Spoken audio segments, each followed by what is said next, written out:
Jumat jam 11 malam. Hanya di stasiun kesayangan kita. Hanya di Batam TV.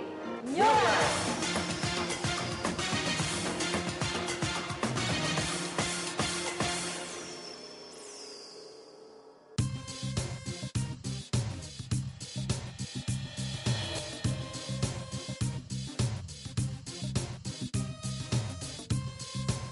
Batam TV, Jembatan Hati.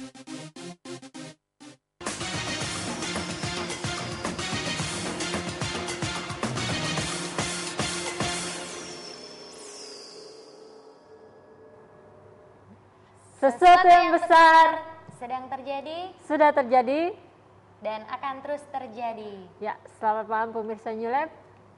Berjumpa lagi di acara yang pastinya akan mengubahkan kehidupan kita semua. Di mana lagi kalau bukan di New Life. Ya, apa kabar pemirsa?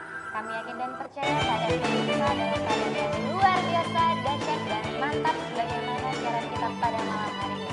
Ya pemirsa, siaran ini kami kemas secara interaktif di mana pemirsa dapat berpartisipasi langsung bersama kami dengan menceritakan setiap permasalahan yang sedang Anda hadapi pada malam hari ini. Mungkin pemirsa pada malam hari ini memiliki permasalahan yang tidak ada jalan keluarnya, baik itu masalah pekerjaan, kesehatan, rumah tangga atau apapun. Anda bisa curhat kepada kami dengan mengirimkan SMS di 0819 081 77 771.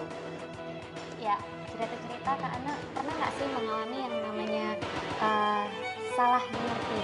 Oh pernah pasti. Iya. Ya dulu ceritanya, mau ceritanya mendengar dulu. Ya jadi waktu lagi kerja gitu kan, lagi kerja sudah melakukan yang terbaik kerja gitu, terus deket sama atasan, deket sama bos gitu, tapi dibilangin sama teman-teman gitu, kamu cari muka, kamu sok-sok apa penjilat kayak gitu. Nah dikata-katain seperti itu ya, jadi orang menilainya salah mengerti kayak gitu sih. Kalau Nini sendiri pernah nggak sih? Ya, saya secara pribadi juga pernah ya mengalami di kantor sesama rekan kerja ya. Saya merasa sudah berbuat baik, sudah memberikan yang terbaik, namun kok dia malah salah menilai diri saya gitu. Ya mungkin pada malam hari ini juga ya pemirsa mengalami permasalahan yang seperti kami alami atau disalah mengerti dalam hal apapun, jangan ragu lagi, Anda bisa curhat kepada kami dengan mengirimkan SMS di 0819 081 77 771. Pada malam hari ini kami mengangkat tema salah pengertian. Ya, kami sudah kedatangan dua orang narasumber yang sungguh luar biasa, dahsyat, mantap, yang sudah tidak asing buat pemirsa. Kita langsung sapa narasumber kita pada malam hari ini. Ya, selamat malam Pak Susilo. Selamat malam nih, selamat malam Ana. Selamat malam pemirsa di rumah. Yang di sebelahnya nggak disapa. Oh iya, iya. Siapa ya? Oke, kenal ya. Kenalan dulu. Kenalan dulu Bu, kenalan Bu. Ya. Kenalan kok nggak dengan nama kita ya? Saya perkenalkanlah, selamat malam Bu Dita. Ya, selamat malam semuanya. Selamat malam juga pemirsa setia Batam TV dimanapun Anda berada pada malam hari ini. Gimana kabarnya? Tentu saja luar biasa, dahsyat dan selalu mantap. Pada malam hari ini kok mengangkat tema disalah mengerti, atau mungkin Bapak lagi sama Ibu lagi salah mengerti nih? Nah, yang jawab yang salah mengerti aja. Ya, kenapa Pak mengangkat tema ini? Ada hal yang menarik, seringkali orang salah mengerti. Contoh misalkan, kalau misalkan saya disapa, Bu Dita nggak disapa, sebenarnya kan suatu hal yang wajar, misalkan kelupaan atau bagaimana. Cuman bisa jadi orang tuh bisa salah mengerti. Ya. Kok rasanya dia lebih dihargai daripada saya. Nah kadang ada perasaan-perasaan sensi ini yang bisa muncul dalam hati kita. Salah mengerti ini kan bisa menimpa dari seluruh lapisan, bisa antara orang tua dengan anak. Saya dulu salah mengerti dan orang tua saya kok nggak ngerti sih hati anak muda gitu kan. Orang pacaran aja nggak boleh, sudah gede loh, sudah SMA, sudah pakai celana panjang loh, bukan celana pendek kan. Masih SD SMP kan celana pendek dulu Bu. Kok masa pacaran aja naksir cewek aja nggak boleh, kok nggak mengerti sih. Masa keluar sama teman aja nggak boleh dan seterusnya. Di tempat kerja seperti tadi yang Nini bilang, dan banyak, bahkan hubungan suami istri pun bisa terjadi salah mengerti loh. Nah apalagi kalau sama istri orang, nah itu dia. Itu makin rumit lagi. Makin rumit kita ya, makanya kita angkat tema ini. Karena menarik sekali, karena banyak orang berkata, aku kan maksudnya gini, tapi kenapa kok dia ngartikannya begitu gitu. Dan memang yang banyak terjadi adalah, contohnya begini, misalkan saya kecewa sama Nini, Iya. apapun yang Nini lakukan itu di mata saya selalu salah. Padahal sudah baik dia datang bawain bakso, saya bilang pasti ada maksudnya, cari muka gitu. Dia Mau lewat nyogok gitu ya. dia lewat di depan saya, show, kan? Kenapa? Karena sudah sakit hati nih, sudah kecewa. Untungnya kita enggak Jadi ya. bawaannya negatif terus ya. Bawaannya negatif terus, makanya salah mengerti dia. Padahal Nininya murni karena mengasihi bawakan bakso gitu kan, bawakan jam bakso saya lebih suka rujak Bu, biar dia tahu Bu. Jadi rujak ya nih ya jam bakso. Baiklah. Oh baiklah, supaya nggak salah ngerti nih saya ngomong belak-belakan loh. Ya, oke. Makanya tema ini kita angkat supaya kita tidak mudah salah mengerti dan orang lain. Ya. Ya nih. Jangan salah mengerti.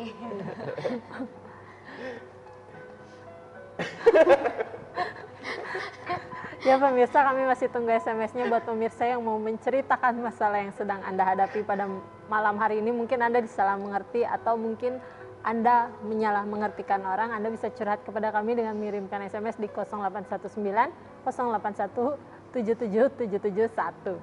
Ya. Kita kayak ini Ceria sekali ya malam hari ini ya. Merah ceria. bukan merah delima. Nah, kalau misalnya kita sudah melakukan yang terbaik nih Pak, kok orang bisa sampai menyalah mengertikan kita?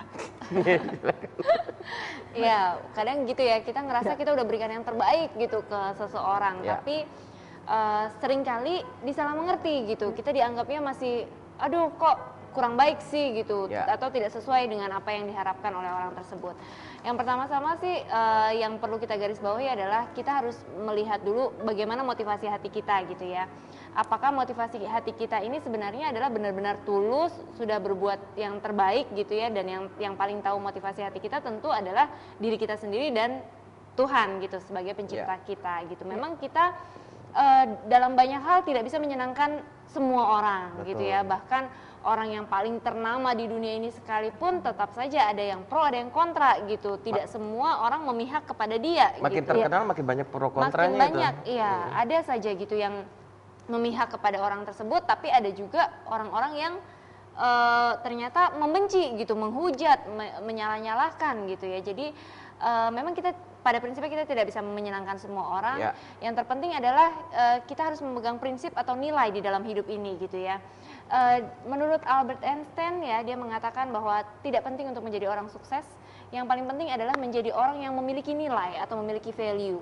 Ya. Jadi itu terlebih penting di dalam hidup kita gitu. Ketika kita tahu value apa yang benar di dalam hidup ini, prinsip yang benar di dalam hidup ini, maka kita bisa berjalan di dalam prinsip itu dan kita bisa berada di dalamnya gitu loh. Nah, masalah kita disalah mengerti oleh orang lain, ya kita mungkin bukan berarti kita menjadi kemudian arogan gitu ya, karena saya ngerasa prinsip saya sudah benar, kemudian tidak ada satu orang pun yang bisa mengganggu gugat saya misalnya. Tidak juga serta-merta seperti itu ya.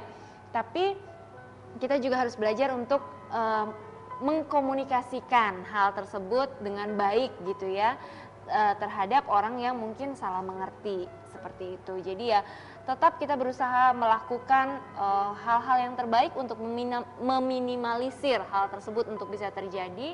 Akan tetapi memang kita juga harus bisa menyadari bahwa pada prinsipnya kita tidak mungkin bisa menyenangkan semua orang. Betul. Jadi kita juga harus bisa atau harus siap untuk menerima apabila adanya dalam tanda kutip penolakan tertentu gitu ya. Betul.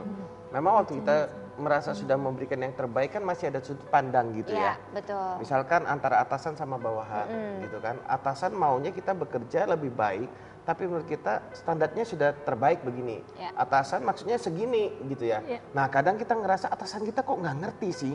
Sementara atasan kita melihat kita punya kapasitas seharusnya untuk naik segini. Bisa melakukan lebih baik lagi. Bisa melakukan lebih baik gitu ya. lagi. Jadi ada baiknya juga kita cek, misalkan kalau masalah kerjaan, ya bisa nggak kita lebih baik lagi? Ya. Kalau bisa kenapa kita nggak tingkatkan gitu kan? Ada added value, ada nilai tambah yang Ya. yang bisa diberikan gitu. Ya memang kita nggak bisa menyenangkan semua orang. Berusaha semaksimal mungkin mencapai target apa yang diberikan. Kadang kan kita misalkan bekerja dalam sebuah perusahaan dikasih target, seakan-akan itu kan menjadi beban. Ya. Waktu kita menerima sebuah target, kita seringkali berkata nggak mampu aku. Nggak bisa. Bagaimana mungkin bisa mencapai? Tapi waktu kita ngikutin instruksi atasan dan kita jalankan semaksimal mungkin, kita lakukan yang terbaik, ternyata kita bisa mencapai gitu kan. Nah, makanya kadang pemikiran kita sama pemikiran pemimpin kita itu berbeda gitu. Nah, termasuk pemikiran tentang pemimpin bangsa ini. Nah, bagaimana kita bisa saling mengerti, itu yang paling penting. Kita bacakan SMS yang sudah masuk. Ya. Ya, dari 0017, bagaimana caranya biar rasa negatif itu hilang dari perasaan kita? Oke, saya dulu punya perasaan negatif terhadap orang tua saya selama bertahun-tahun. Jadi dia pulang, saya pikir marah lagi. Mama saya lagi baik-baik, lagi nyiapin makanan. Saya lihat wajahnya, saya bilang mama marah terus mukanya. Gitu. Ini benar-benar kisah nyata. Mama lagi nyiapin makanan di meja, nyusun piring. Saya lihat muka mama nih marah terus. Entah bagaimana keceplos. Mama saya nggak marah karena saya ngomong mama marah terus. Mama saya bilang gini, mama nggak marah. Tapi gara-gara kamu ngomong mama marah. Jadi marah ribut lagi. Nah, dan itu terjadi bertahun-tahun. Orang tua saya bermaksud baik, seringkali saya lebih memandangnya negatif gitu. Karena bagaimana cara untuk kita bisa menghilangkan perasaan negatif? Yang pertama sadari begini, siapa sih yang nggak pernah berbuat salah dalam hidup ini? Kita pernah berbuat salah. Waktu kita melihat kesalahan orang lain, lihatlah bahwa kita sudah pernah berbuat salah. Apa yang paling diinginkan oleh orang yang pernah berbuat salah? Diampuni, diterima, dimaafkan, gitu kan ya. Nah, kalau kita berbuat kesalahan, kita pinginnya dimaafkan. Kita akan berusaha untuk tidak mengulangi kesalahan yang sama. Demikian pula waktu kita melihat orang lain yang menyakiti hati kita, mengecewakan kita dan berpikiran negatif, sehingga kita muncul perasaan negatif terhadap dia, saran saya ampuni kepada dia. Ampuni, oke. Kalau kadang pikiran negatif ini kan penyebabnya bukan hanya saja pribadi, tapi bisa saja keadaan. Dengar air Asia jatuh, kita jadi takut naik pesawat. Nah, terus gimana kita menghilangkan perasaan negatif? Perasaan negatif itu harus dihilangkan dengan berpikir yang benar. Jadi keadaan seperti itu kan berarti kita harus berpikir bahwa Tuhan punya maksud yang baik dalam hidup saya. Jadi tidak perlu mengalami ketakutan naik pesawat apa gitu kan. Kenapa itu bisa sampai terjadi? Karena berita yang kita masukkan dalam pikiran kita sampai ke jiwa kita itu kebanyakan hal-hal negatif. Sehingga akhirnya pikiran kita ini lebih cenderung ke arah negatif. Tapi kalau kita masukkan dalam pikiran kita, dalam jiwa kita, dalam pikiran-pikiran yang benar, Tuhan mengasihi, Tuhan melindungi, Tuhan mengampuni, Tuhan menyertai, Tuhan memberkati hidupmu dan seterusnya, maka jiwa kita juga akan bereaksi terhadap berita-berita yang benar itu. Sehingga menghasilkan ketenangan, kedamaian dalam hidup ini. Sehingga yang keluar dari pikiran kita juga hal-hal yang benar, hal-hal yang positif. Jadi waktu kita melihat hal-hal yang kurang baik pun, kita bisa melihat dari sudut pandang yang benar. Gitu ya. Jadi kita tidak selalu ada hal yang kurang baik, kita langsung sudut pandangnya salah. Enggak. Tergantung apa yang ada dalam otak dan perasaan kita ini. Kalau yang ada dalam pikiran kita adalah hal yang benar, setiap masalah yang kita hadapi, kita melihat dari sudut pandang yang benar. Ya, nah mungkin sedikit tambahan ya. Sebenarnya apa yang kita rasakan gitu ya. Tadi kan dikatakan gimana sih caranya biar rasa negatif ini menghilang. Apa yang kita rasakan yaitu rasa negatif kalau memang itu ada di dalam diri kita, itu dari mana sih asalnya? Itu asalnya adalah dari kita mendengar hal-hal yang negatif. Ketika kita mendengar hal-hal yang negatif, maka akibatnya adalah yang kita rasakan jadi negatif. Betul. Akibatnya perasaan kita nggak enak, tindakan kita pun akhirnya bisa menjadi negatif. Nah, gimana caranya supaya kita tidak merasa yang negatif? Maka kita harus kendalikan apa yang kita dengar nih, gitu. Ya, filter ya. Kita mesti memfilter apa yang kita dengar, betul banget. Nah, gimana cara memfilternya? Yang terutama, yang paling penting banget untuk setiap kita miliki itu adalah pergaulan yang benar. Ketika kita memiliki pergaulan yang salah, ya. Maka itu akan bisa merusak karakter kita gitu. Kita yang tadinya orang yang ceria, tapi karena kita bergabung dengan orang-orang yang sering berbicara negatif, akhirnya yang ada di pikiran kita jadi negatif gitu. Kita pun jadi mau nggak mau jadi kita serap nilai-nilai negatif yang ada di sekeliling kita itu. Sampai gitu. pembicaraan kita pun jadinya negatif. Jadi negatif juga. Gitu. Tindakan juga jadi negatif. Betul banget. Jadi kalau kita banyak dengar misalnya nih, saya bukan kontra dengan apa infotainment ya, enggak ya. Cuma di infotainment ini kan seringkali berita yang dijual atau yang dibesar-besarkan itu kan kadang-kadang yang negatif, perceraian, pertengkaran, perselingkuhan dan lain sebagainya gitu ya, penipuan gitu. Nah, tanpa kita sadari hal yang kita dengar itu pun mempengaruhi apa yang kita percayai gitu. Jadi kalau kita tidak membatasi di sana, maka lambat laun tanpa kita sadari sebenarnya kita sedang mencekokkan diri kita sendiri, menyuntikkan diri kita sendiri dengan nilai-nilai negatif tersebut gitu. Dan nilai-nilai negatif itu lambat laun bisa menjadi kepercayaan kita, bisa muncul rasa itu tadi gitu.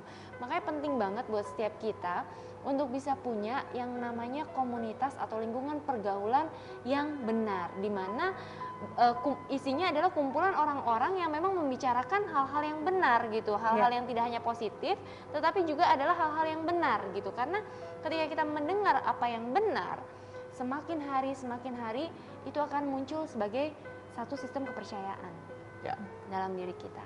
Nah, ini ada pertanyaan sambungannya lagi, bagaimana caranya supaya kasih itu lebih besar daripada kesalahan orang lain? Ya, sebenarnya dalam segala sesuatu hal kita punya pilihan ya. Kita mau melihat dari sudut pandang yang mana gitu. Kalau misalnya di sini ada handphone di depan saya. Handphone ini besar atau kecil tergantung dari sudut pandang mana saya melihat. Kalau saya lihat dari helikopter di atas sana, handphone ini bisa jadi nggak kelihatan sama sekali gitu, nggak kelihatan sama sekali dan saya bisa menganggap handphone ini tidak ada, padahal handphone ini ada gitu. Tapi karena saya melihatnya dari sudut yang sangat tinggi, saya melihat handphone ini sebagai sesuatu yang tidak ada. Nah, tetapi sebaliknya, kalau saya bawa handphone ini mendekat, semakin lama semakin mendekat dan bahkan sampai menutupi mata saya, maka yang saya lakukan adalah saya sedang menutup mata saya, seluruh penglihatan saya dengan handphone ini, yang artinya di mata saya handphone ini terlihat begitu besarnya dan hal lain saya nggak bisa lihat lagi gitu. Jadi sudut pandang itu menentukan sekali bagaimana kita bereaksi kemudian. Apabila kita ingin, kita punya kerinduan kasih itu, kita bisa melihat kasih itu lebih besar daripada kesalahan. Kita belajar untuk melihat secara sepintas aja kesalahannya. Kita belajar untuk melihat kasih Tuhan yang jauh lebih besar. Kita punya kesalahan nggak sih? Kita sebagai manusia biasa, kita juga nggak luput dari dosa dan kesalahan dan kekurangan. Nah, ketika kita punya kesalahan, punya kekurangan, kira-kira apa sih yang kita harapkan? Seperti yang tadi Pak Susilo bilang, tentu kita sangat ingin kita diampuni, kita dimaafkan. Nah, kalau Tuhan saja sudah mau mengampuni kita, sudah mau memaafkan kita dosa-dosa kesalahan kita yang gitu banyaknya, masa sih dosa orang lain yang mungkin tidak sebanding dengan dosa kita yang dari kecil sampai kita dewasa kita lakukan terhadap Tuhan, yang mau Tuhan ampuni, nggak ada bandingnya gitu. Jadi ketika kita melihat itu jadi nggak seberapa gitu, kesalahan orang lain itu jadi bukan sesuatu yang harus dibesar-besarkan. Ya, ada SMS masuk lagi, kita bacakan dari 6510. Shalom. Saya ingin menjadi yang terbaik buat keluarga, tapi selalu disalahkan. Saya merasa ditolak sama orang tua saya semenjak saya pindah agama Kristen, karena orang tuaku masih agama Buddha. Mungkin karena saya pindah agama Kristen, makanya saya selalu disalahkan. Mohon solusinya. God bless you. Ya, kalau bicara tentang agama lebih enak nanti kita telepon langsung kali ya. Ngomong langsung. Karena memang kalau agama itu kan masalah kepercayaan ya, masalah kepercayaan pribadi, masing-masing pribadi dan masing-masing orang tentu merasa bahwa keyakinannya itu adalah yang terbaik gitu ya. Jadi ya memang agak sensitif memang ya kalau kita bicara soal keyakinan begitu ya. Tapi kalau saya rasa satu poin yang saya kagum ya dari yang mengirim SMS ini adalah dia sangat rindu untuk memberi yang terbaik gitu. Buat keluarga. Saya buat rasa keluarga itu, juga tanpa membedakan agama tanpa membedakan gitu ya. Saya rasa itu satu poin yang luar biasa dan menurut saya lakukan terus gitu. Kalau memang kita rindu, kita ingin menjadi yang terbaik, kenapa enggak? Lakukan saja yang terbaik gitu. memang mungkin terkadang pada saat kita melakukan yang terbaik nggak semua orang bisa memahami kita, nggak semua orang bisa mengerti apa yang kita maksud gitu ya. Tapi bagaimanapun tetaplah lakukan yang terbaik. Pada saatnya kebenaran itu tidak perlu dibela kok. Pada saatnya justru kebenaran yang akan membela kita gitu. Kalau kita memang sudah melakukan yang terbaik, nggak perlu kita umbar sana umbar sini gitu ya, mengatakan bahwa aku sudah lakukan yang terbaik loh, nggak perlu gitu loh. Semua orang juga pada saatnya akan bisa melihat kok, waktu juga akan membuktikan kok, semuanya itu akan terbuka semuanya gitu. Nah misalnya kalau ada istri yang di rumah, ibu rumah tangga kan sudah capek ngurus anak kerja, beresin rumah, nyiapkan makanan, tapi suami pulang kerja berkata dia juga capek, jadi marah-marah ke istrinya. Nah bagaimana menyikapi hal itu? Silakan nih. Merasa dua-duanya capek gitu. Pertanyaannya ke istri. Tapi dua-duanya capek katanya. Oh, Jadi iya. ke suami juga. Iya, merasa paling capek dua-duanya. Ya, saya rasa sih sebenarnya hal-hal seperti itu bisa dikomunikasikan ya. Memang perlu cari waktu. Kadang-kadang yang saya lihat sesuatu yang missing atau sesuatu yang hilang dari kehidupan suami istri itu adalah terkadang masalah komunikasi, karena kedua-duanya sama-sama sibuk. Yang satu sibuk kerja sampai malam, mungkin yang satu sibuk di rumah beres-beres sampai capek gitu ya. Sama-sama Akhirnya capek kok sama-sama capek. Akhirnya nggak sempat untuk membangun komunikasi gitu. Padahal komunikasi ini adalah sebenarnya dasar yang utama untuk bisa membangun saling pengertian gitu kan. Karena kan memang yang namanya suami istri, kehidupan rumah tangga itu tidak bisa salah satu pihak saja yang diminta untuk mengerti, tapi perlu adanya saling di sini gitu. Nah di sini juga sang istri harus mulai belajar untuk memahami apa sih sebenarnya yang diinginkan oleh suami gitu ya. Kadang mungkin bagi suami nggak penting kok kamu beres-beres dapur sampai gitu kinclong, yang paling penting aku pulang ada teh anget aja di meja. Nah mungkin yang diinginkan suami hanya sesederhana itu, tapi sang istri karena berpikir saya harus sempurna, pokoknya rumah nih harus kelihatan super bersih supaya suamiku senang. Tapi rupanya yang disenengin sama suaminya bukan itu gitu loh. Dia nggak peduli sama dapur mau kinclong kayak mau enggak kayak, yang penting aku pulang ada teh hangat misalnya seperti itu. Jadi hal-hal yang seperti ini kan mungkin sepele ya, tapi kalau menumpuk terakumulasi lama-lama juga jadi kesel juga gitu, jadi bara juga gitu, bisa meledak juga lama-lama. Jadi ya memang hal-hal seperti ini perlu dikomunikasikan. Kita juga mengenal ada 5 bahasa kasih ya Pak ya. Mungkin pakarnya bisa menjelaskan tentang 5 bahasa kasih. Saya jawab ini karena ini pernah terjadi dalam rumah tangga saya. Jadi saya ngerasa saya sudah pulang capek, kok istri masih sibuk terus akhirnya ngeluh capek juga. Saya bilang, kamu kerjaan apa aja sih di rumah? Kan di rumah aja, kok capek sih gitu kan ya. Nyapu, ngepel dan seterusnya. Suatu saat istri saya keluar kota, saya yang di rumah. Baru saya merasakan ternyata nyapu, ngepel, bawa baju ke tempat cucian, setrika baju, ngurusin rumah itu ternyata melelahkan. Memang ini mewakili dari pihak suami dan makanya dibutuh kita pengertian. Makanya dalam rumah tangga, apalagi misalkan ada penolong, maksudnya pembantu itu harus dihargai banget loh. Kenapa? Karena nggak mudah ngurus rumah, nyapu, ngepel. Nggak habis-habis loh itu nggak habis-habis. Nah makanya itu kalau ada pembantu kita hargain, hormati dia, perlakukan dia sebagai penolong yang sudah menolong ya, dan bagian dari keluarga ya kita. yang menolong dalam rumah tangga kita kan. Oke, balik lagi yang ke bahasa kasih. Bahasa kasih itu ada 5, banyak kok bukunya. Ada orang-orang yang sukanya disentuh. Bisa saja suami pulang kerja capek, pengennya itu dapat belayan istri, gitu kan? Pengennya istrinya itu duduk di sampingnya, udah ngobrol, dibelai, gitu kan? Sudah, itu bisa suami yang capek itu jadi seger gitu loh. Padahal hanya dapat belayan, karena bahasa kasihnya adalah sentuhan. Ada orang yang bahasa kasihnya itu adalah pujian. Misalkan suaminya pulang, istrinya berkata, aduh papa capek ya, ayo sini mama pijitin, aduh papa kerja keras, suami yang bertanggung jawab, dipuji, itu bisa menghilangkan rasa capek juga. Nah, kemudian ada lagi orang yang sukanya itu hadiah. Diberi hadiah, diberi surprise-surprise yang kecil. Nah kalau yang ini agak boros ya. Masa setiap hari diberi hadiah? Sebenarnya nggak boros. Hadiah itu kan bisa berupa gorengan. Gorengan mah bukan hadiah Pak. Dibungkus kado nih. Kalau kamu suka gorengan, saya pergi, misalkan kamu suka gorengan, saya pergi, saya lihat gorengan, ingat kamu nih. saya bawakan pulang ini loh buat mamaku sayang. Nah, masih beda. Oh, itu kalau orang yang memang bahasa kasihnya hadiah, bisa gimana ya? Karena bagi dia bukan masalah nilai harga. Bagi dia adalah perhatian. Kadang mungkin dikasih pulpen yang ditulis nama yang spesial. Harga pulpennya sih cuma berapa. Kadang misalkan belikan bando. Itu istri yang bahasa kasihnya hadiah, gara-gara bando harganya 6.000 bisa hilang itu marahnya. Gitu kan ada ceritanya itu seorang suami. Mau diceritain nggak? Seorang suami itu dia pulang telat, lalu dia berpikir bahwa istrinya pasti marah kan sudah telepon. Akhirnya apa yang dia lakukan? Dia pergi ke supermarket, dia beli bando seharga 6.000. Dia kasih pita, dia kasih tulisan spesial buat istriku tercinta. Dia taruh di dashboard mobil. Dia turun, istrinya kan nyanyi dari Sabang sampai Merauke. Maksudnya Nyanyi itu marah. maksudnya ngomel, Pak. Ya ngomel supaya tidak salah pengertian ya harus diperjelas. Maksudnya ngomel lalu setelah agak reda baru suaminya bilang, "Mah, ada barang papa ketinggalan nih di mobil, tolong ambilin dong." Gitu kan. Sudah pulang telat, suruh ngambilin barang lagi terus sambil ngomel-ngomel gitu kan. Ngomel-ngomel ya karena istrinya baik sebenarnya, walaupun ngomel-ngomel kan nggak semua orang ngomel itu jahat.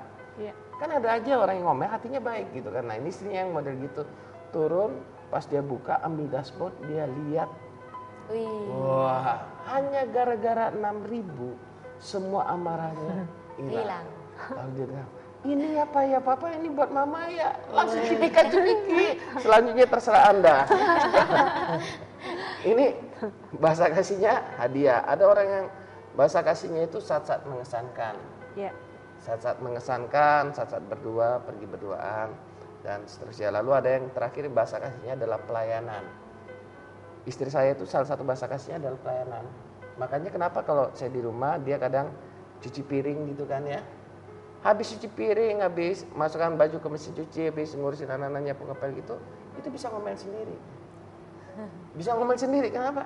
Kamu nih anak-anak tidur di kamar, nggak peduli ya istri.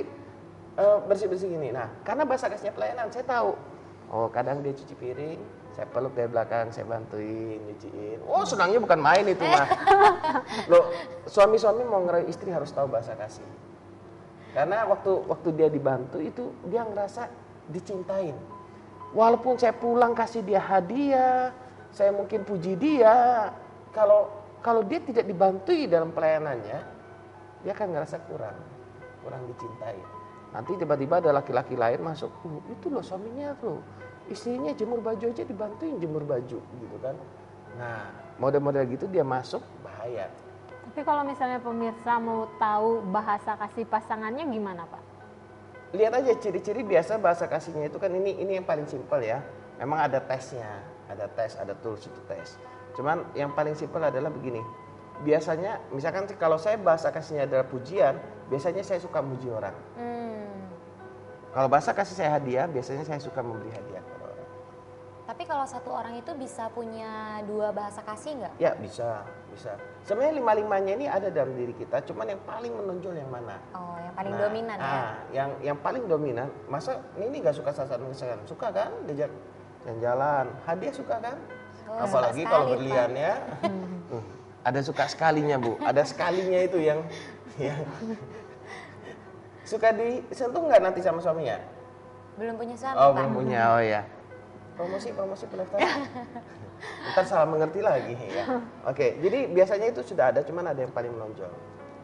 Ya, perbincangan kita makin hangat saja, tapi kita harus break sejenak untuk menyaksikan pesan perubahan yang satu ini. Ya, pemirsa jangan kemana-mana. Tetaplah bersama kami pemirsa.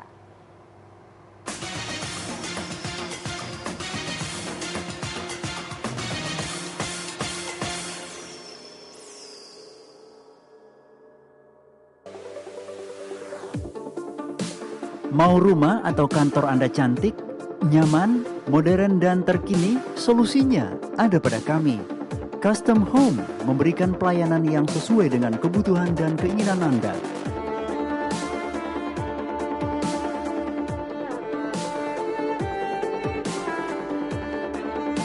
Info lebih lanjut hubungi kami.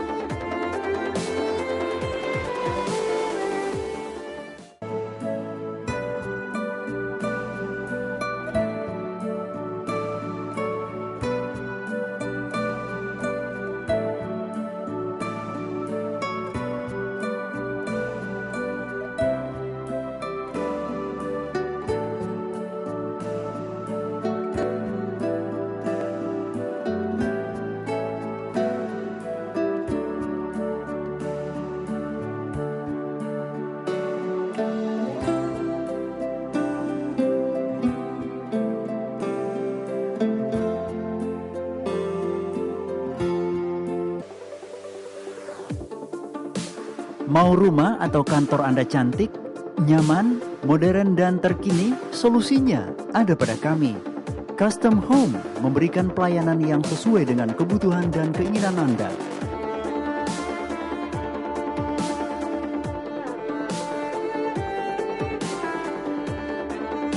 Info lebih lanjut, hubungi kami.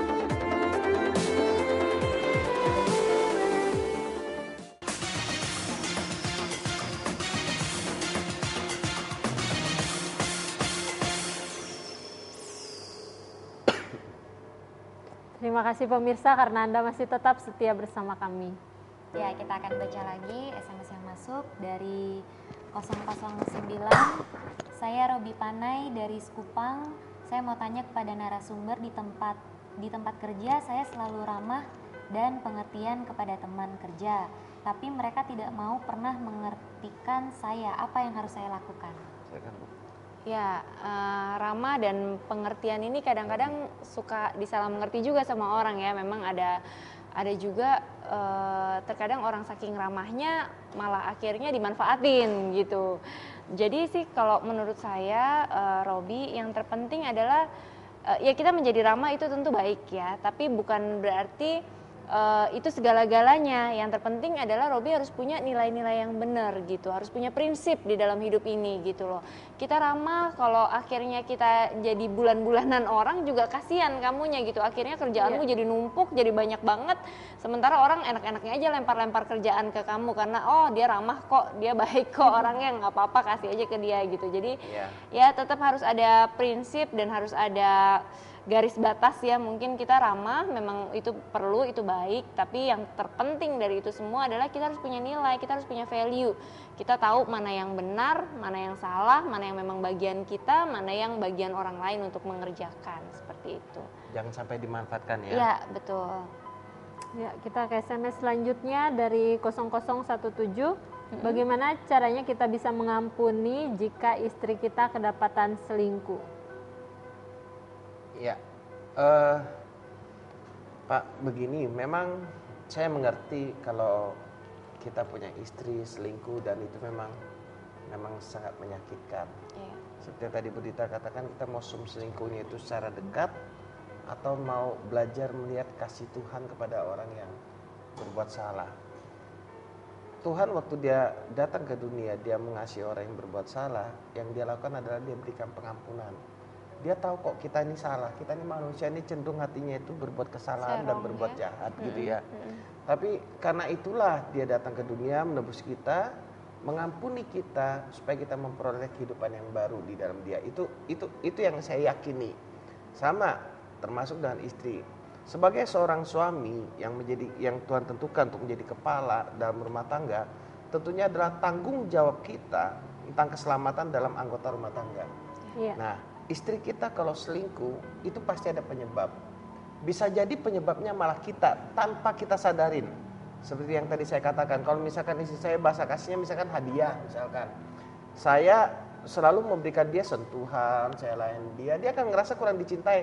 Tapi begitu ada laki-laki lain yang suka memberikan dia hadiah, mungkin pulpen, mungkin hal yang sederhana, dia akan merasa kok laki-laki itu lebih mencintai dia daripada saya mencintai dia gitu kan. Nah, itu bisa terjadi banyak faktor dalam rumah tangga. Saya pribadi percaya kalau sampai istri selingkuh atau suami selingkuh, ini kedua belah pihak punya problem. Ya. Saya Jadi pribadi, kesalahannya tidak hanya dijatuhkan kepada pihak yang mungkin selingkuh saja betul, gitu ya. Betul. Memang yang selingkuh dia akhirnya membuat keputusan yang salah. Mungkin awalnya kan suami istri ini kan sudah ada problem nih. Nah, cuman yang memberikan reaksi salah adalah mungkin dalam hal ini adalah istri dengan cara selingkuh. Nah, itulah tugas dari kita kepala rumah tangga. Saya tahu apa yang Bapak rasakan itu sangat sakit, kecewa, terpukul, dan rasanya susah sekali untuk mengampuni. Tapi kalau Bapak melihat fungsi Bapak, Tuhan tempatkan Bapak sebagai seorang suami, sebagai kepala, seharusnya membawa yang salah jalan ini kembali ke jalan yang benar. Nah, Pak, bagaimana cara membawa istri kembali ke jalan yang benar? Sederhana, Pak. Yang pertama, pastikan dulu Bapak dekat dengan Tuhan. Karena kalau Bapak tidak melihat pengampunan dari Tuhan, Bapak nggak akan pernah bisa mengampuni istri Bapak. Kalau Bapak tidak melihat bahwa Tuhan itu Maha Kasih dan mengasihi istri Bapak juga, kita akan susah untuk bisa mengampuni. Ya. Nah, yang kedua Pak, ampuni istri kita. Setelah kita mendekat sama Tuhan, mungkin introspeksi juga, oh mungkin aku ada yang kurang pas juga dalam karakterku, dalam hal mungkin aku memenuhi kebutuhan istriku mungkin sehingga istri selingkuh. Nah, lalu kita bereskan juga dengan istri. Minta maaf gitu kan. Ya mungkin Bapak berkata, dia yang selingkuh kok gue yang minta maaf gitu kan ya. Saya ngerti Pak, tapi sebagai kepala rumah tangga untuk orang yang sedang sakit, ini bukan butuh kuat-kuatan, butuh siapa yang benar, siapa yang salah. Tapi yang dibutuhkan oleh sang istri adalah pertolongan pertama untuk bawa dia kembali ke dalam rumah tangga kita. Baru kita bisa akan menanamkan nilai-nilai yang benar, bahwa Tuhan mengasihi dia sehingga dia bisa bereaksi benar. Saya tahu memang kelihatannya pro kontra apa yang saya sampaikan. Memang kita nggak bisa kompromi dengan orang yang berbuat salah. Betul, bukan berarti yang saya masukkan gini kompromi. Kalau gitu nanti enak dong dia selingkuh. Pak, seorang itu berubah kalau dia menerima kebaikan. Orang yang menerima kebaikan pun belum tentu mau berubah. Kenapa? Karena semuanya tergantung dari orangnya dan pekerjaan Tuhan dalam hidupnya. Makanya dalam hal ini percayakan istri Bapak kepada Tuhan, percayakan bahwa Tuhan bekerja dalam istri Bapak dan akan merubah hatinya. Yang bisa kita lakukan adalah percaya, mengampuni, menerima istri kembali, membangun rumah tangga yang baik. Hal-hal yang di luar yang bisa kita lakukan, hal-hal supernatural, biarkan itu Tuhan yang melakukannya. Ya.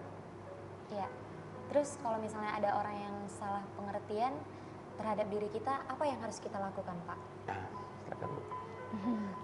Ya tergantung kasusnya apa ya, tergantung case by case sih salah pengertiannya dalam hal apa. Kalau tadi misalnya antara atasan dan bawahan gitu ya, ya kalau memang atasannya salah mengerti terhadap bawahannya, ya kalau menurut saya sebagai seorang bawahan ada baiknya kita yang belajar untuk memahami apa sih maunya atasan kita. Misalnya suami istri juga seperti itu, suami istri kita harus juga belajar untuk memahami apa sih maunya suami kita gitu. Jadi nggak ada salahnya kita belajar untuk memahami orang lain, karena memang juga ada pepatah mengatakan besi menajamkan besi, manusia menajamkan sesamanya. Sebenarnya dari kita memiliki pergaulan gitu ya dengan sesama kita ini sebenarnya semakin tajam gitu. Kita nggak bakalan mungkin bisa jadi orang sabar kalau kita nggak pernah ketemu orang-orang yang nyebelin dalam tanda kutip gitu ya. Kita nggak bakalan pernah jadi orang yang gigih kalau kita mungkin nggak dipacu sama orang yang suka ayo kamu bisa gitu. Jadi memang sesama kita ini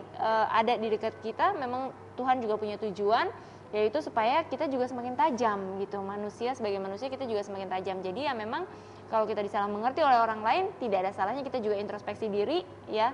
Apa mungkin yang bisa kita perbaiki dari sisi kitanya, nilai-nilai apa mungkin yang bisa kita tambahkan dari dalam diri kita gitu ya, sambil kita juga pertajam terus nih nilai-nilai yang ada di dalam diri kita gitu.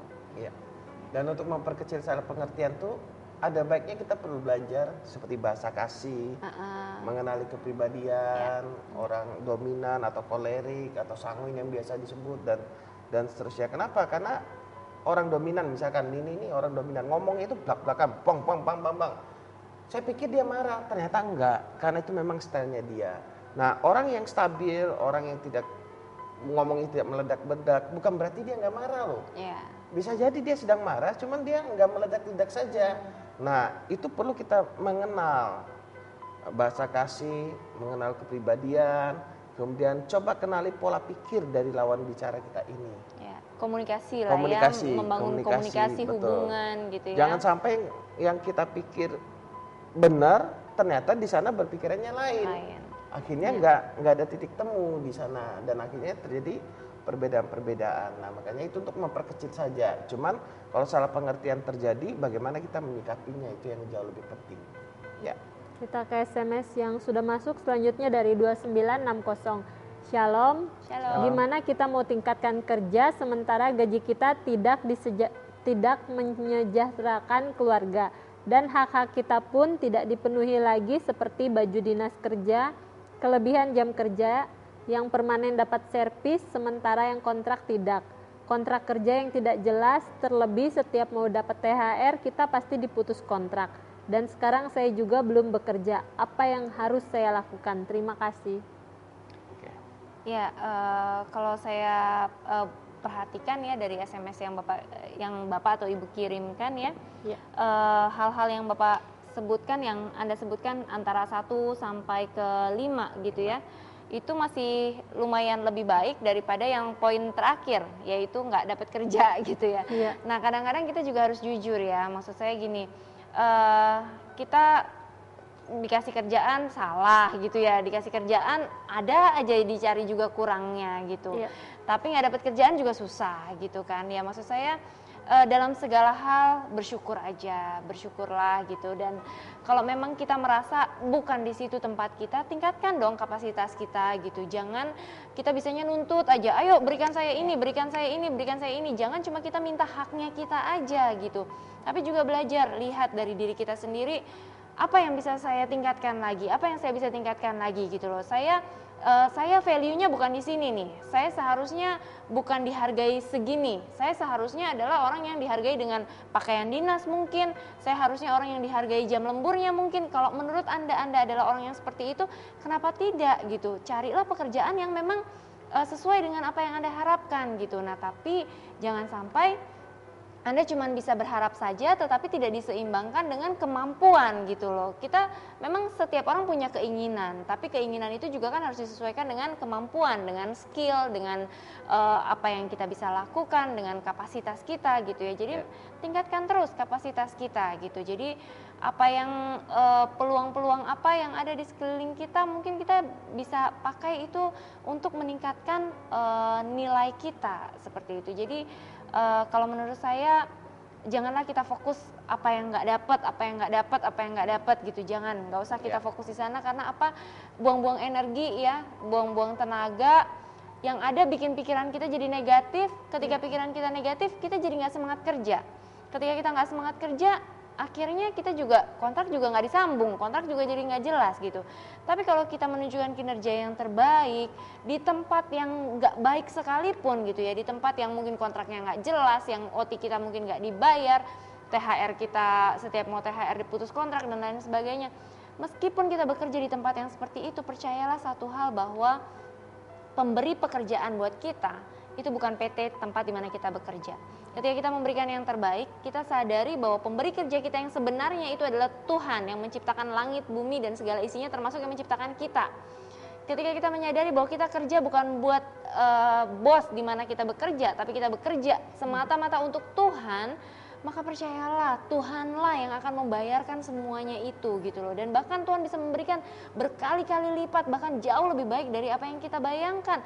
Mungkin di tempat itu kita nggak mendapatkan hak-hak kita gitu yang sesuai dengan apa yang seharusnya kita dapatkan. Tapi percayalah ketika kita mengandalkan seluruh kehidupan kita kepada Tuhan, ada saatnya di mana Tuhan akan membayar itu semua. Kekurangan-kekurangan bayar itu nanti akan Dia gantikan berkali-kali lipat gitu. Jadi tetap percaya bahwa pemberi kerja kita bukan perusahaan gitu ya, tapi adalah Tuhan yang menciptakan kita. Ya, saya ingin nambahin sedikit. Kualitas kerjaan kita bukan karena bayaran. Ya, Saya memberi yang terbaik karena itu memang kepribadian saya gitu kan. Kita memberikan yang terbaik, kita melakukan yang terbaik itu karena itu karakter kita. Itu dulu yang harus disadarin. ya, Kalau misalkan kita rusak karakter kita hanya karena orang bayar rendah dan segala macam, berarti kita tidak memiliki kepribadian. ya, Karena kita memberikan harga diri kita kepada tergantung bayaran siapa. Berarti kita adalah orang yang bisa dibeli. Sebenarnya prinsip dalam hidup kita lakukan sesuatu yang terbaik menurut kita, ya sudah. Orang mau hargai, tidak. Kalau misalnya memang pandangan kita benar, oke di perusahaan ini nggak hargai, perusahaan ini nggak hargai. Oke di perusahaan ini seharusnya menghargai saya. Ternyata tidak menghargai juga. Jangan-jangan nilai kita yang salah. Karena kita merasa saya seharusnya punya hak dapat ini. Tapi perusahaan bilang siapa lu gitu kan. Apa kontribusimu buat perusahaan gitu kan. Nah kalau kita tidak memberikan kontribusi buat perusahaan, kenapa perusahaan harus membayar kita gede? Kalau misalnya kita merasa kita punya karakter baik, memberikan yang terbaik, rajin, jujur dan segala macam, perusahaan nggak mau, sebenarnya yang rugi perusahaan itu. betul. Bukan kita yang rugi. Dan Karena saya ada satu kisah, ada satu orang yang diperlakukan secara tidak adil ya dalam tanda kutip. Setelah bertahun-tahun dia bekerja, dia berikan yang terbaik, tapi dia dibayar jauh lebih rendah daripada upah minimum bahkan gitu ya. dan kontraknya juga gitu bolak-balik diperpanjang tanpa ada kejelasan gitu ya, nggak permanen juga enggak, tapi diputus juga enggak gitu. Jadi suatu ketika dia pada akhirnya memutuskan untuk mencari kerjaan di tempat lain, akhirnya juga atasannya ngerti kok, dan semua pelanggaran-pelanggaran yang selama ini dilakukan gitu ya, pada akhirnya untuk dia secara khusus bagi dia semua pelanggaran itu digantikan semuanya. Jadi Maksudnya pengertian pelanggarannya misalnya belum misalnya dibayar lembur. Misalnya kontrak terus gitu ya, nggak permanen, dianya juga selama ini anteng aja, nggak nuntut gitu ya, dia tetap kerja berikan yang terbaik. Akhirnya juga dijadikan permanen. Kemudian dia ngerasa gaji dia selama ini terlalu rendah gitu ya, bahkan di bawah upah minimum. Akhirnya juga dinaikkan berkali-kali lipat gitu. Ya. Ketika dia memberikan yang terbaik, tidak akan ada satu orang pun yang mau kehilangan dia gitu. Akhirnya orang juga menyadari kok nih orang punya nilai gitu, dan pasti akan dipegangin terus gitu. Dan ini kisah nyata ya. Ini kisah nyata, ini benar-benar terjadi. Nah makanya kita bekerja itu bukan untuk upah, untuk gaji. Kita bekerja karena kita memberikan kemampuan, dan kita bekerja karena kita istilahnya kalau bahasa menjual, kita menjual kemampuan kita, dan pastikan klien kita pengertian tempat kita bekerja itu mendapatkan keuntungan. Nah kalau klien kita tidak mendapatkan keuntungan, kenapa mesti dia bayar mahal kepada kita gitu kan? Jadi pandanglah tempat kerja itu sebagai klien gitu kan. Nah jadi karakter kita ini tidak terpengaruhi dari orang. Kalau misalkan kita berkata, oh PT ini misalkan nggak cocok dengan aku, ya udah buka usaha sendiri. Modal nggak ada, seperti yang Pak Bob itu bilang, mau nggak lo mau diganti 500 juta? Nggak mau, ya udah mulailah berusaha dengan 1 miliar dengan kedua buah lutut itu. Nah jadi, ayo berhenti untuk mencari sisi negatif sementara kita sendiri tidak dalam kondisi fit prima untuk menilai. Bukan bagian kita untuk menghakimi atau menilai orang lain. Yang bisa kita lakukan adalah tingkatkan kapasitas. Orang mau nilai kita bagaimana, terserah. Tapi kita memberikan nilai dampak yang positif kepada tempat kita bekerja. Berikan yang terbaik. Betul. Gitu. Dan saya rasa harga diri Anda itu jauh lebih besar dari sebuah THR, jauh lebih besar dari sebuah kontrak gitu, jauh lebih besar dari sebuah overtime, pembayaran overtime, jauh lebih besar dari itu. Anda sebenarnya berhak untuk mendapatkan jauh lebih besar daripada itu semua. Jadi jangan fokus di sana gitu. Ini kan sesuatu yang minimal gitu ya. Jadi jangan fokus di sana. Yang penting berikan yang terbaik aja gitu. Ketika kita memberikan yang terbaik, lewat kok yang minimal ini semuanya gitu. Kita ke SMS selanjutnya dari 4818. Bagaimana baiknya kalau jadi orang ramah dan jujur malah disalah pengertian di lingkungan pekerjaan? Ya yang pasti kita hidup bukan dari perkataan orang. Kita hidup karena memang kita ramah dan jujur karena itu adalah kepribadian kita. Tetaplah jadi orang yang ramah dan jujur. Semua hal yang baik pun orang bisa ngelihatnya negatif gitu loh. Kenapa? Karena kalau orangnya sudah negatif, dia akan melihat segala sesuatu itu negatif gitu kan. Jadi dia akan melihat ya apapun yang dilakukan, apapun yang terjadi dari sudut pandang negatif, kita nggak bisa melarang juga mereka, karena mereka pakai kacamata negatif mereka gitu kan. Nah makanya kalau kita sudah punya nilai ramah dan jujur, tetaplah ramah dan jujur, nggak apa-apa. Biar nanti semua orang tahu bahwa kita tuh bukan menjilat, kita tuh bukan cari muka, tapi kita memang adalah orang pribadi ramah dan jujur. Ya, kita masuk dalam SMS selanjutnya dari 7697.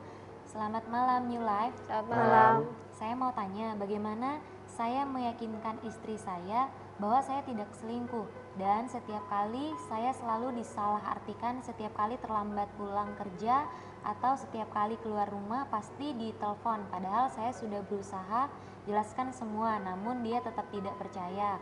Mohon solusinya. Makasih, Tuhan memberkati. Silakan Bu. Ya. Apa usaha suami ibu dulu untuk meyakinkan ibu? Terbuka aja Pak. Kalau menurut saya sih kadang butuh waktu ya untuk istri pada akhirnya bisa mempercayai Bapak gitu. Memang kadang butuh kesabaran juga dari pihak bapaknya gitu. Kalau menurut saya belajar terbuka aja, dompet, handphone, apalah barang-barang jangan sampai ada yang terlalu pribadi gitu ya, sampai Bapak simpen-simpen itu tambah tambah memunculkan kecurigaan gitu. Nah, seseorang ini biasanya kenapa sih bisa curiga? Ini kadang ada latar belakang masa lalunya juga. Mungkin yang bersangkutan pernah dihina, mungkin merasa diri tidak berharga, atau berbagai macam hal lah yang bisa mengakibatkan seseorang ini akhirnya tumbuh kemudian menjadi orang yang gampang curigaan gitu, gampang cemburuan, atau mungkin pernah dikhianati dan lain sebagainya. Nah, yang terpenting juga ini bagi Bapak, mulailah untuk mendekatkan istri kepada Tuhan, Pak. Biarlah istri berfokus kepada Tuhan, karena ketika dia menyadari bahwa sebenarnya dirinya ini tidak bisa memprotek Bapak 24 jam, ketika dia sampai di satu titik di mana dia menyadari bahwa Tuhanlah sebenarnya yang berdaulat, yang sanggup untuk menjaga Bapak 24 jam nonstop. Pada titik itulah sebenarnya segala kecurigaan, kecemburuan dan lain sebagainya itu bisa hilang semuanya. Jadi memang yang terpenting arahkan istri untuk selalu bersandar kepada Tuhan, dan yang kedua dari sisi bapaknya juga mulailah untuk bersikap terbuka apa adanya gitu. Memang dibutuhkan waktu dan kesabaran juga. Pergaulan istri juga sangat penting, Pak, Ya, untuk kita bantu untuk diarahkan. Kenapa? Kalau dia bergaul dengan istri-istri yang suaminya selingkuh, dia akan ngikutin pola pikir dari istri-istri yang pola pikirnya ini selingkuh. Tapi jadi kalau dia dengar terus gitu ya. Suamiku gini loh, beli handphone baru buat ini. Kita pikir jangan-jangan suamiku juga begitu gitu kan. Nah, itu yang jadi problem juga. Input-input yang masuk kayak kadang bahkan nonton sinetron itu juga bisa memberikan nilai negatif dalam pikiran kita, dalam perasaan. Istri secara khusus dalam hal ini misalkan seperti itu. Selama Bapak tidak selingkuh, hidup benar tuh enak, Pak. Apa adanya. Bapak ditelepon istri ada di mana, lagi di kantor. Dia datang aja, nggak apa-apa gitu kan. Bapak lagi makan sama siapa, nggak ada masalah gitu. Terbuka itu enak, apa adanya enak. Misalkan saya lagi makan sama Budita, istri saya telepon, oh lagi makan sama Budita, enak, nggak ada sesuatu yang harus ditutup-tutupin. Tapi kalau saya ngerasa harus saya sembunyikan, istri ini pasti, istri itu kan peka ya. Suami istri itu ada ikatan batin kan, ada ikatan batin sehingga kadang kita bohong sedikit pun dia pasti tahu. Makanya kalau kita orang benar, hidup kita benar, kita hidup transparan apa adanya, akan nyaman semua. Sehingga kepercayaan istri cepat sekali pulih. Nah, kalau misalnya kita overacting atau minder atau GR sendiri, apakah itu merupakan salah satu pengertian yang salah terhadap diri sendiri? Oh ya, kita tanya sama yang jarang GR. Jarang GR. Iya, bisa jadi seperti itu. Orang yang salah mengenal dirinya bisa jadi bersikap macam-macam seperti yang Ana tadi sebutkan. Dia bisa jadi orang yang minder karena dia nggak tahu bahwa dirinya punya potensi yang luar biasa. Bisa jadi orang yang MPO, minta perhatian orang, caper, cari muka, carmuk gitu ya.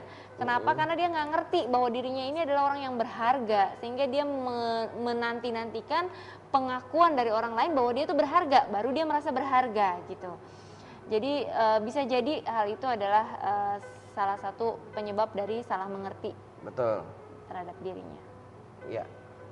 Dan cara ngatasinya, Bu, kalau gitu? Cara ngatasinya yang terpenting kita belajar untuk mengenali siapa diri kita sebenarnya di hadapan Tuhan. Apa kata Tuhan tentang kita? Tuhan bilang kita ini adalah orang yang berharga.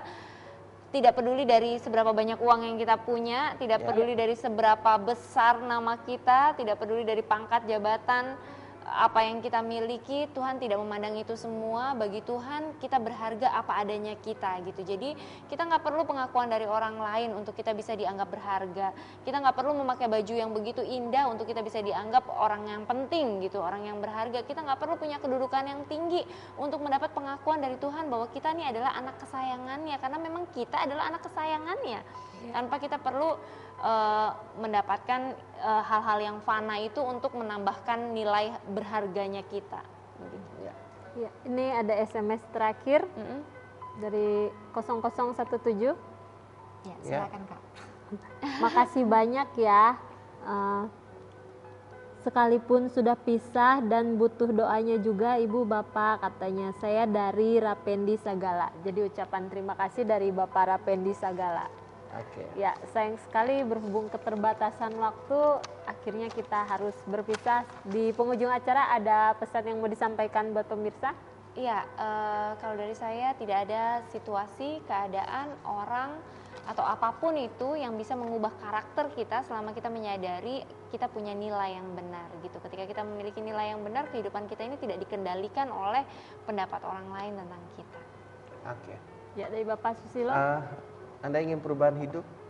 Jawaban saya sederhana, punyalah kepercayaan yang benar, Ya. nilai yang benar, hidup Anda pasti berubah, karakter Anda pasti berubah. Ya, kami mengucapkan terima kasih banyak buat narasumber yang sudah membagikan nilai-nilai yang luar biasa buat kami. Ya. Kami juga mengucapkan terima kasih banyak pada pemirsa yang telah setia menyaksikan siaran ini. Namun kami mohon maaf karena keterbatasan waktu, kami tidak bisa menjawab semua SMS yang masuk. Dan bila pemirsa masih tetap ingin mendapat jawaban secara langsung dari narasumber, Anda dapat menghubungi di nomor yang sama di 0819 081 77771. Ya, kami juga mengucapkan banyak terima kasih kepada seluruh kru Batam TV yang sudah berpartisipasi dalam mensukseskan acara kita. Ya, terima kasih. Pemirsa, saksikan terus siaran New Life setiap hari Jumat Jam 11 malam. hanya di stasiun TV kesayangan kita semua, hanya di Batam TV. Ya, New New Life.